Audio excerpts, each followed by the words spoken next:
ছোট ভাই বোনেরা দেশে বিদেশে এবং জ্ঞানী গুণী শিক্ষিত অশিক্ষিত সবাই দেখুন যে রিকশাওয়ালার স্বামী রাগ করে বাড়ি না খেয়ে বাড়ি থেকে চলে গেছে, অথচ তার স্ত্রী তার মান ভাঙাতে বা রাগ কমাতে পথের মধ্যে রিকশা যেখানে চালায় রাস্তায় তার পা ধরে তাকে মান ভাঙায় তাকে বাসায় নিয়ে তাকে খাওয়া দাওয়া করায়, তারপরে আসতে বলছে। এটা কিন্তু কোনো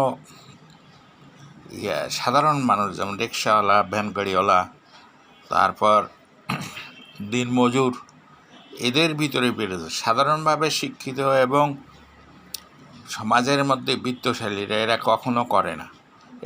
এইটা জিনিস আমাদের সাধারণ মানুষের মধ্যে বিদ্যমান। আল্লাহ সবাইকে জ্ঞান বুদ্ধি দেখ, আল্লাহ মহান জ্ঞান বুদ্ধি দিয়া সঠিক পথে নিয়ে আসুক, এটাই কামনা। আসসালামু আলাইকুম।